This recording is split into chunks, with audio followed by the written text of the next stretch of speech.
会はナンポル時司会のフーザビッチです。イエーイ。ボーカルベースのナオです。ボーカルギターのエヒです。ドラムのヨチです。今日のラインナップはアニメ漫画リリースのっちゃんピコピコ。まず最初はノーライフニュースからご覧ください。どんなニュースがあるのでしょうか。どうぞ。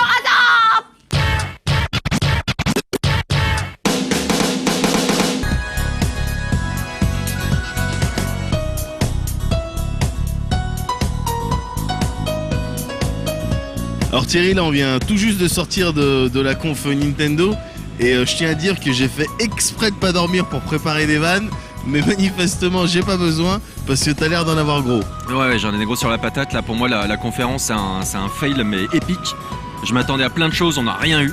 Donc on va attaquer petit à petit par les différents points. Ça a commencé donc avec Miyamoto qui débarque, donc pour une grosse présentation de Pikmin 3. Donc ça c'était cool. Donc le jeu est vraiment, de ce qu'on a vu, est magnifique. Donc il y a 4 nouveaux personnages qui seront jouables donc dorénavant, donc 4 leaders qu'on pourra contrôler.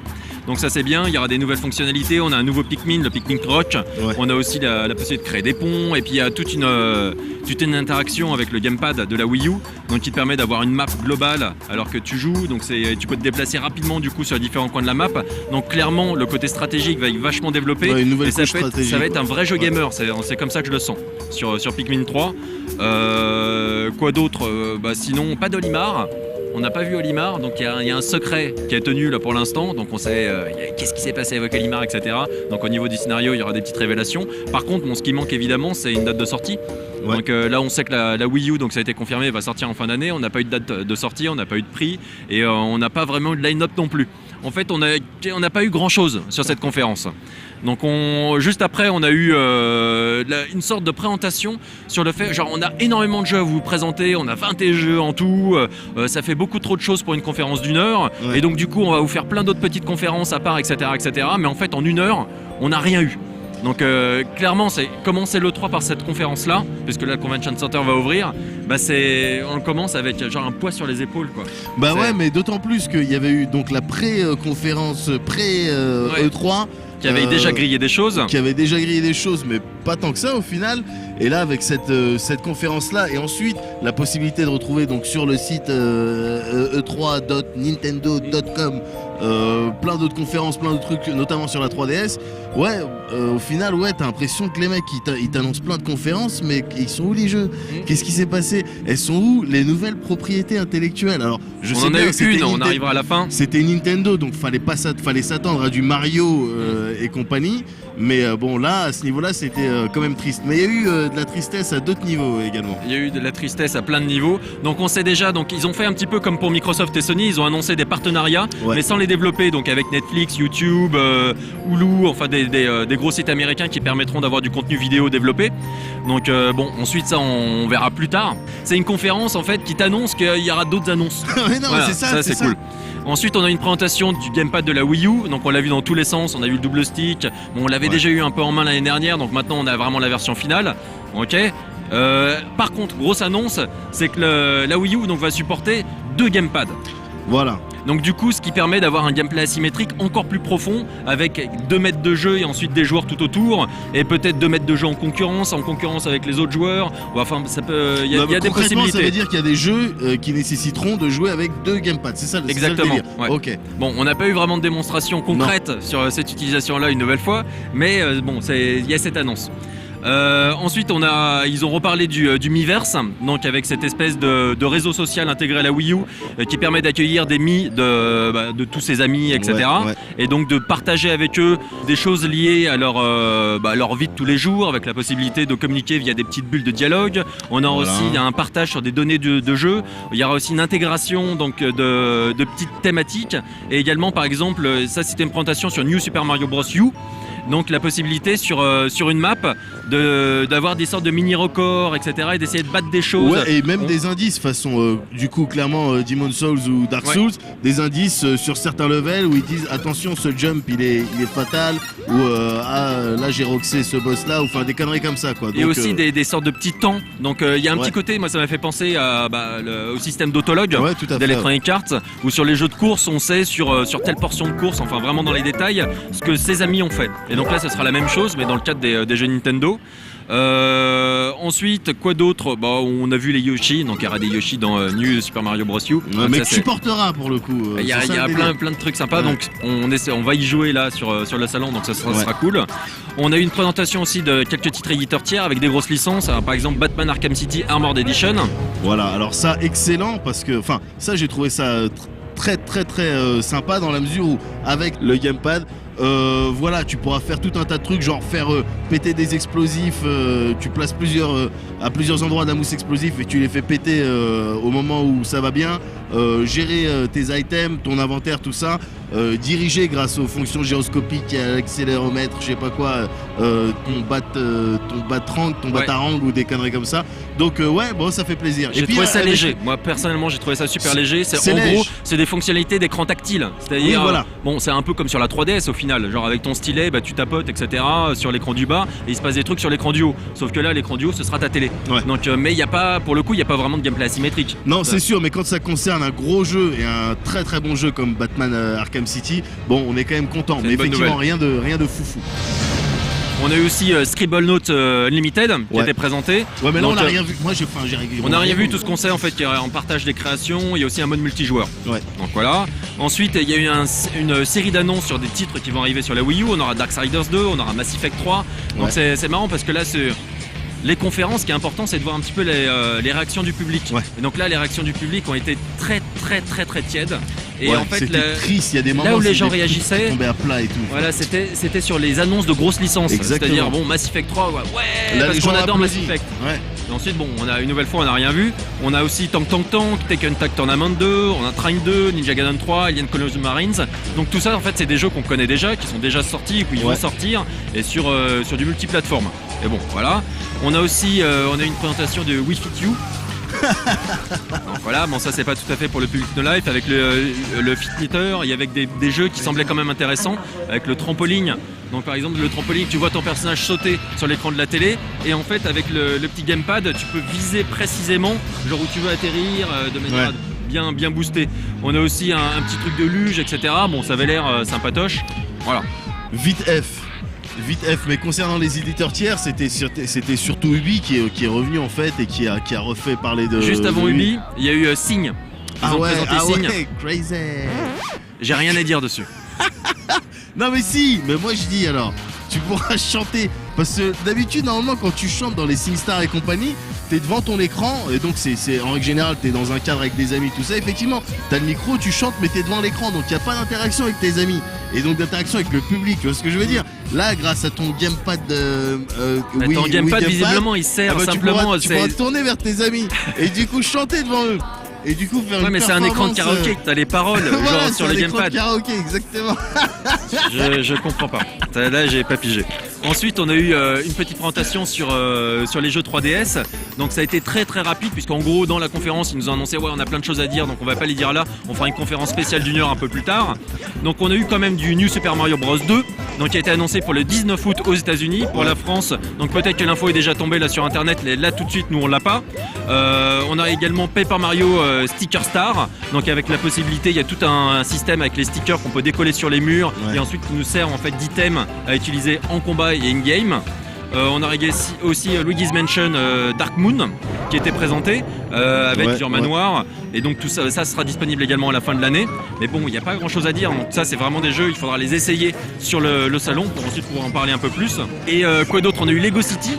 Donc Lego City Undercover, qui est une espèce d'open world dans l'univers des Lego. La présentation clairement était le trailer qu'on a vu. Il était très drôle. Donc c'est dommage parce que quelque part c'est un des jeux qui a attiré le plus de réactions, de rires, et c'est Lego City. C'est pas non plus. Ça risque d'être sympa, mais je sais pas, c'est pas super sexy. On aura Ubisoft, donc c'est pointé avec Gen Z 4, donc avec la possibilité de modifier sa chorégraphie en temps réel, c'est-à-dire qu'en gros la personne qui a le gamepad est un peu un puppet master, et donc peut dire genre vous allez faire ça, ensuite vous allez faire ci, un peu compliquer les choses, fait des petits pièges pour les pièges du pour challenge les gens qui vont pour danser. La jeunesse, bien sûr. Et surtout on a eu Zombie U. Et là Zombie U, clairement c'est il y a toute une mise en scène en fait avec le gamepad. Voilà. Donc ils intègrent le truc de façon très très très intelligente. Mais tu peux en parler un petit peu si tu veux. Bah non, mais c'était super intelligent. Effectivement, par exemple, il y avait une séquence à un moment donné où t'es amené à. C'est la t'es mise sous en scène du pression, stress. T'es sous pression évidemment parce qu'il y a du zombie qui arrive derrière toi et tout, et t'es amené à taper un code, à trouver un code sur un digicode. Du coup, tu te pointes devant comme ça, donc tu vois sur ta télé, t'arrives devant, et à ce moment-là, tac, sur ton gamepad, tu switches et tu vois ton digicode. Tu dois taper des chiffres comme ça, et sur la télé, en fait, t'as le personnage qui tape et qui se retourne. T'as la caméra qui est comme Et ça. t'as les zombies qui se derrière toi, rapprochent. t'as les zombies qui est comme ça, et sur ton gamepad, t'es là, t'essayes de trouver le code. Donc intéressant, mise en scène de l'angoisse, du stress, ça peut être sympa. S'ils multiplient les idées dans le jeu de ce style, moi je dis ouais. Bah, c'est ce qu'on attendait en fait de la conférence, c'était vraiment qu'ils nous présentent un petit peu, qu'ils aillent plus loin dans le gameplay asymétrique et qu'ils nous donnent des exemples concrets. Bah ouais, et les c'est seuls triste, exemples ouais. concrets qui ont été réellement donnés, en fait, c'est par un éditeur tiers. Et voilà, c'est ça qui est triste. Sur une nouvelle licence. Exactement. Donc, ce qu'on attendait aussi, parce que les nouvelles licences, là, on n'en a pas eu. Donc la seule qu'on a eue, bah, c'est ce qui a conclu en fait la conférence. C'est Nintendo Land. Donc Nintendo Land, bon, Ah, c'est un bien. titre. On sait que c'est un titre de lancement, donc sera disponible en fin d'année, au Ouais. moment où la Wii U sera commercialisée. Et pour le reste, on ne sait pas. Pour le reste du line-up. Ça, Ouais. c'est un peu une catastrophe. Donc ça a été présenté comme le Wii Sports de la Wii U, c'est-à-dire Voilà. que c'est un jeu qui permettra de bien comprendre à quoi sert le gamepad et quelles seront les possibilités offertes par ce nouvel accessoire. Exactement. Donc il le présente également comme un titre qui va intégrer un petit côté Animal Crossing, un petit côté Wii Sports et Wii Sports Resort. On aura 12 attractions en tout, 4 attractions seront présentées là sur cette E3. Et ce qu'ils ont présenté là sur la conférence, Pendant longtemps, pendant très longtemps en fait c'était simplement des réhabillages de deux protos qu'on avait déjà vus en fait l'année dernière. Donc on a eu par exemple le lancer de shuriken, donc on peut lancer des shurikens genre à l'aide de son petit gamepad, et on aura ici une espèce de jeu de cache-cache où 4 joueurs essaieront d'échapper à des fantômes. Donc, le fantôme qui a le gamepad qui voit voit où se situent les 4 joueurs. Les 4 joueurs, ils savent pas exactement les 4 comment joueurs ça eux se ont passe. l'écran télé, Voilà. ils ne voient pas les fantômes. Voilà. Donc clairement ça avait l'air très sympa à jouer, etc. Il n'y a pas de souci. Mais passer autant de temps sur la description d'un minigame, c'est juste incompréhensible. Ouais. Incompréhensible. Et donc voilà, sinon c'est rien sur la Wii U. Donc on n'a aucune info sur ce qu'elle a dans le ventre, Ouais. sur ses caractéristiques techniques. On n'a aucune info sur toutes les fonctionnalités multijoueurs. On n'a aucune info sur la connectivité éventuelle avec la Avec 3DS. la 3DS, Moi ouais. je m'attendais à plein de choses pour cette conférence. Je m'attendais par exemple à ce qu'ils nous disent que sur tous les mythes à 3DS, on puisse les récupérer ensuite dans le Miiverse de la Wii U. Et je m'attendais peut-être à ce qu'ils le fassent même en live, c'est-à-dire tous les gens qui avaient leur 3DS avec leur Timmy, eh ben, ils le voient là soudainement sur un écran géant, intégré sur ce réseau Ça aurait social été de la Wii U. huge, ouais, ça aurait été bien, ça aurait été smart de leur part. Mais bon.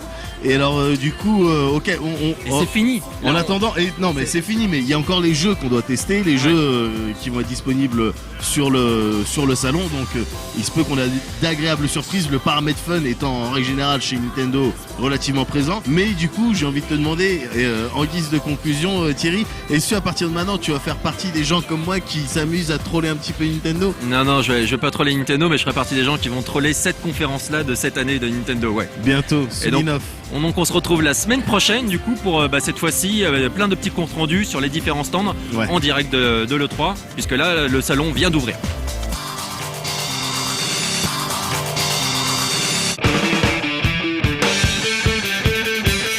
アニメ漫画リリースのコーナーです漫画やアニメといえばどうですか、なんか読んだことあるもの、ハマってるものとかありますか？はい、私は、最近は清水っていう漫画を読んだんです。清水ですね。清水ですね。違います。清水ね。一番最近読んだのそれかな。稲中の日田が書いたやつです、はいあれ結構怖いやつですね、あれね。はいエッチどうですか？僕の時代はですねガンダムでもね、フランスとかやったらガンダムがいいんじゃないですか。クリーミーマミとかもなんかいいような感じがするんですけどね。洋服の T シャツだったりなんか。あなったりそうしてるで、ファッション的にもね、いいということで。直すんですよあとクリーミーマミです。あクリーミーマミもね、はい、好きなんで。はい、まあじゃあではアニメ漫画リリース、アヒルの王子様と青のエクソシストです。ご覧ください。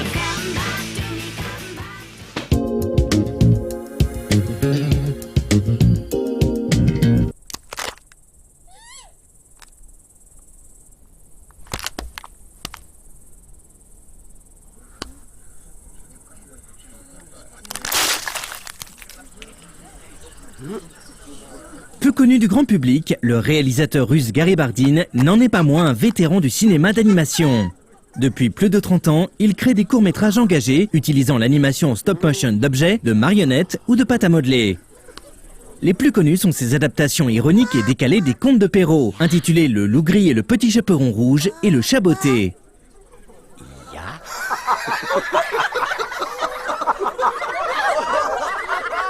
Pour son premier long métrage, sorti l'an dernier au cinéma et édité récemment en DVD et Blu-ray aux éditions Arte, il s'est attaqué au conte d'Andersen, Le Vilain Petit Canard.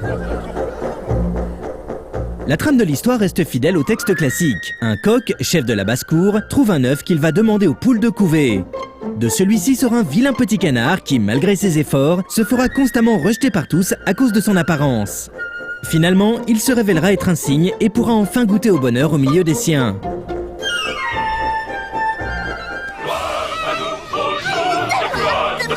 Ce conte sur la différence et la difficulté de trouver sa place dans la société reste toujours touchant, mais avec Bardin, il prend une tournure politique. Le poulailler devient ainsi une métaphore des régimes totalitaires, où l'intolérance règne. Bien sûr, la liberté est préférable, mais on la paye parfois de sa vie, car une fois sorti de l'enclos, les chasseurs veillent.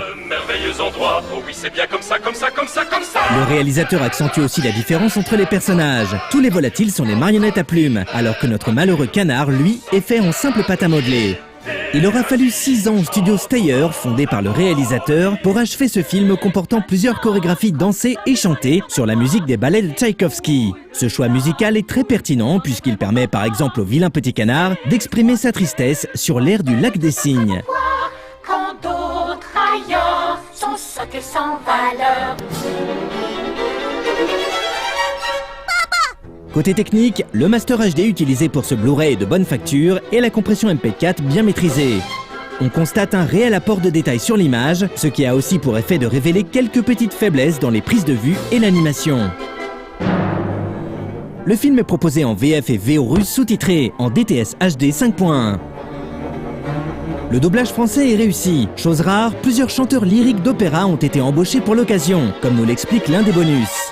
Parmi les bonus justement, on trouvera également un making-of de 13 minutes dans lequel le réalisateur revient sur chaque étape de la création de son film.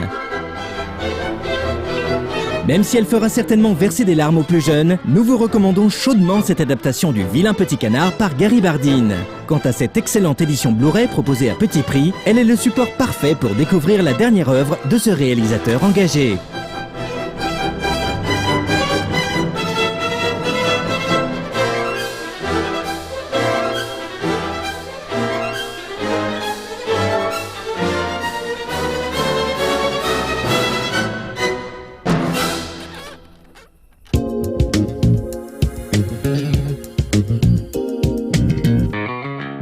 Exorciste. Ce titre ne vous dit peut-être rien, et ce serait bien normal si vous avez cessé de suivre l'ensemble de la production de shonen manga parue récemment. Pourtant, cette série de Kato Kazue pourrait bien représenter une nouvelle référence du genre. Certes, ce n'est pas la première fois qu'une femme mangaka réalise un manga pour garçons, mais il faut croire que Madame Kato a su apporter sa petite touche pour rendre cette histoire passionnante. Le héros se nomme Okumurarin. Il est le fils de Satan et d'une humaine, ce qui fait de lui un demi-démon. Ayant été enlevé par un exorciste jusqu'à son adolescence, il ne prendra conscience de son héritage maléfique que le jour où Satan va apparaître devant lui et tuer son père adoptif. À partir de là, le lecteur va rentrer dans un monde où toutes les croyances et religions se mélangent. Dans Blue Exorcist, on retrouve ainsi les démons de la culture occidentale, mais aussi des entités démoniaques tirées du folklore japonais. De plus, on parle aussi bien du Vatican que de moines bouddhistes. Rin, notre jeune héros, va entrer dans une académie spéciale qui lui apprendra à devenir lui aussi un exorciste, son objectif étant de tuer un jour son diable de père. Bien sûr, il va énormément progresser au fur et à mesure de son apprentissage. Dans ce 8e tome, il se retrouve même face à l'un des plus grands démons putrides du Japon, le Fujo-Oh. Seul le jeune ado est apte à empêcher les miasmes de cette terrible créature de se répandre sur Kyoto. Ce 8e tome se termine sur un cliffhanger de folie, et il est difficile de ne pas attendre la suite avec impatience. Avec un design particulièrement délicat qui contraste avec une narration extrêmement dynamique, Kato Kazue s'initie une série qui vous envoûtera. Espérons en tout cas que Blue Exorcist ne subisse pas l'écueil dont sont victimes tant d'autres shonen manga et qu'il saura garder sa fraîcheur au fil des tomes.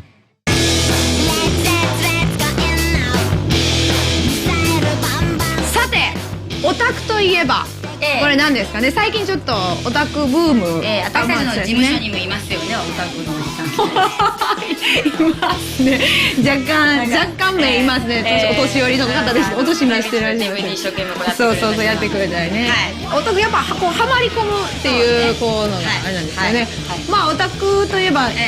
まあ、秋葉原、日本で言ったら秋葉原、今アイドルもすごいですよね。なんか最近ハマってるのありますよね。私桃色クローバー Z のオタクなんで。あれライブ行きますかね。酔っ払って踊ってましたね。酔っ払えないんですよ、まだ酒飲めるあれじゃないんで。あなたが酔っ払ってご披露したらここでご披露したらどうですか。まだまだ。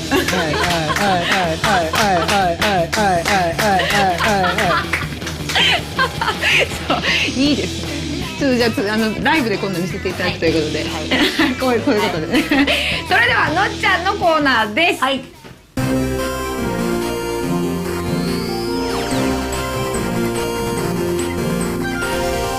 Salut les attaques, c'est Nochan. Vous avez envie de boire un Diabolo menthe, mais vous ne trouvez jamais un endroit où vous vous sentez à l'aise? Cela pourrait s'arranger avec le nouveau projet de Cédric Littardi, l'ouverture prochaine d'un bar geek au cœur de Paris, baptisé le dernier bar avant la fin du monde.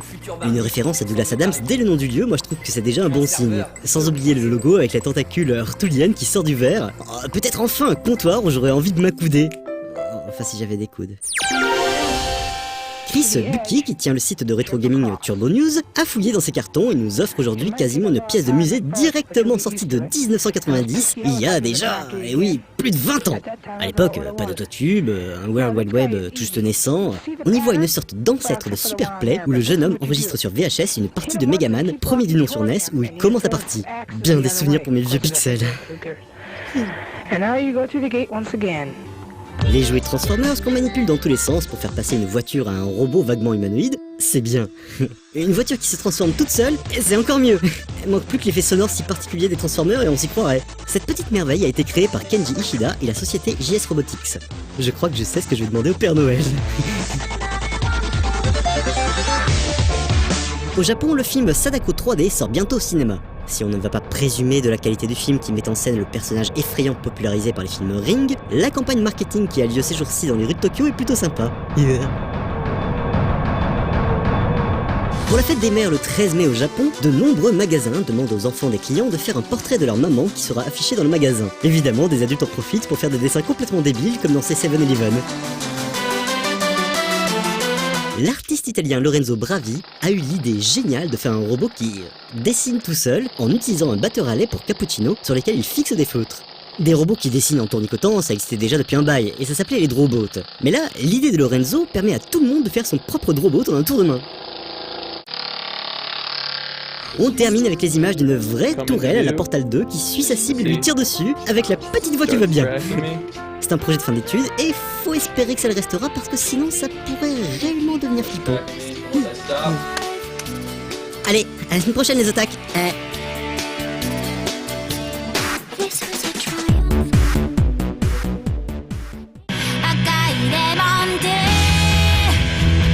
さて続いてはピコピコのコーナーですということで、フザビッチはですねフランス今回、初上陸ということでね、もうどうですかフランス。そわそわしてます。ワクワクじゃなくてそわそわ。そわそわね。やっちーは。ポワポワして何？そわそわポワポワ。ドキドキワクワク。誰も喋れないから。そうそう。こうやってずっとこう。言ってる感じで、まあでも街の感じとかはなんかパリっぽいねっていうなんだかわからない映画で見たような画像がこうたくさん飛び込んでくるんで、まあパンもたくさん食べましたし、はい、ライブも盛り上がったということでね、また来年来ちゃう。そしてここでまた司会をやっちゃうまたピコピコのコーナーで紹介しちゃうというダンスも披露しちゃう踊っちゃうということで、まあフランスまたちょっと来たいと思いますので、いい街フランスなんでぜひフザビッチ覚えておいてねではピコピコをご覧ください。チェケラオ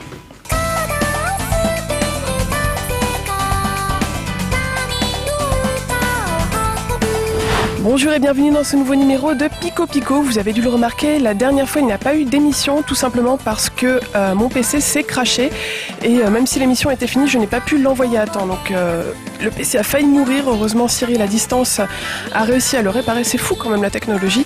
Et du coup le PC remarche. Donc voilà, tout de suite on va regarder donc le Pico Pico qui avait été filmé la dernière fois au parc Inogashira-Koen.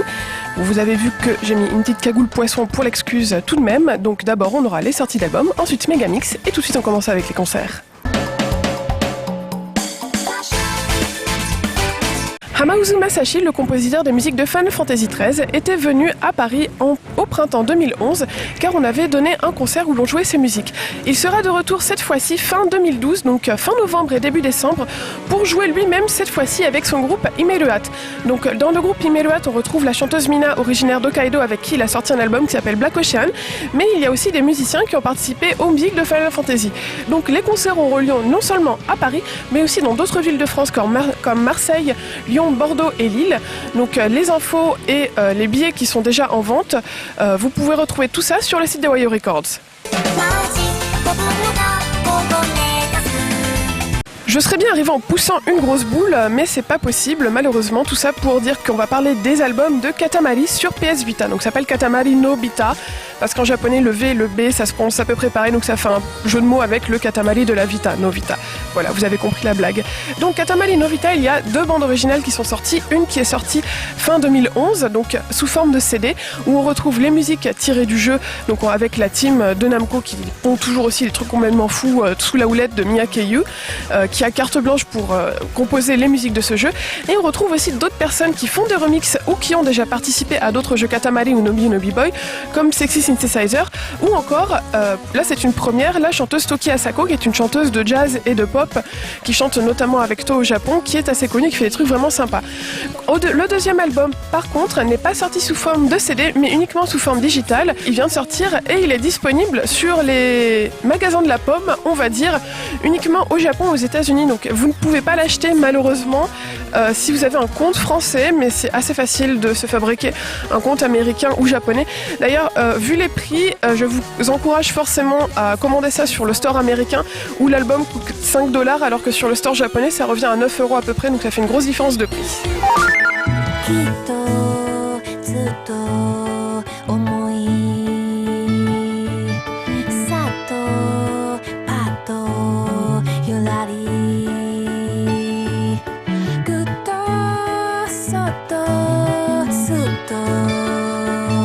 Après ces couleurs pastel et cet univers un petit peu foufou, on passe à un univers un petit peu plus sérieux puisque c'est celui du studio Epic Games. Donc ce studio vient d'avoir 20 ans et il sort pour l'occasion un album gratuit à télécharger sur son site qui regroupe un petit peu un best-of des musiques des jeux qu'il a sortis ces dernières années. Donc on retrouve des jeux vraiment anciens comme Jill of the Jungle, Tyrian, Jack Jraz Rabbit, donc qui ont fait les débuts de l'éditeur sur PC, mais aussi des jeux plus récents comme Unreal et puis de ses suites, ou encore Gears of War 3, donc c'est gratuit, c'est téléchargeable, pourquoi se priver ?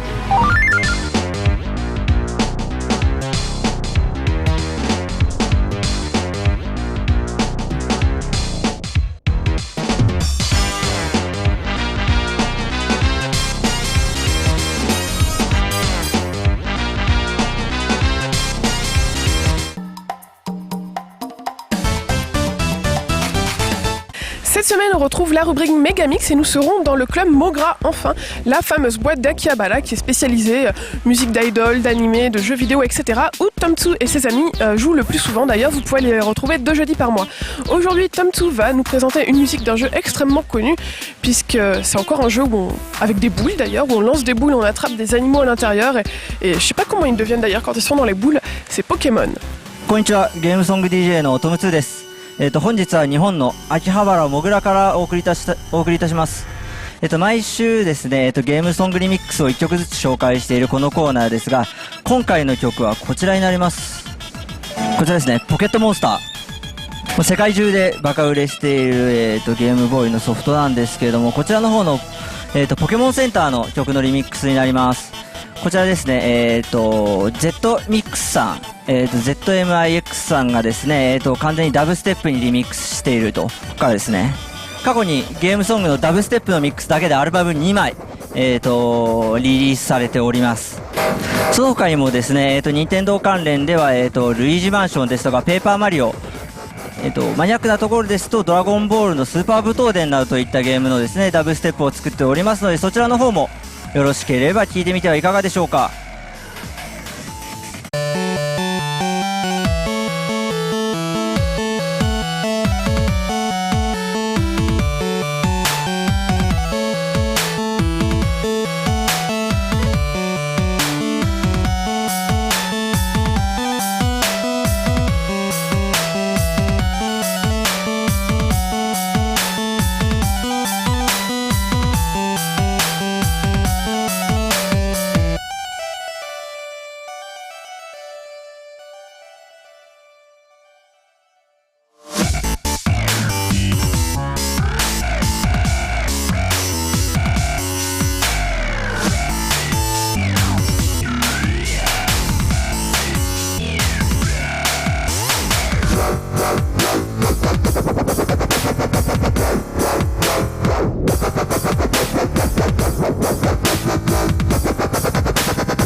L'émission se termine et comme vous avez pu le voir tout à l'heure, on a tourné dans le club Mogra, ce fameux club d'Akihabara. Je vous invite fortement à y aller car l'ambiance est beaucoup plus décontractée que dans une boîte de nuit normale. Ils font des choses aussi en début de soirée, donc on peut simplement aller s'asseoir, boire un verre, écouter des gens qui mixent de la musique de jeu, de la musique d'animé, des idoles, du Hatsune Miku et plein de choses sympas comme ça. Et en plus l'entrée est pas chère, voilà. Donc je vous donne un bon plan pour les vacances cet été. Sur ce, je vous dis à bientôt et à dans 2 semaines. Bye bye.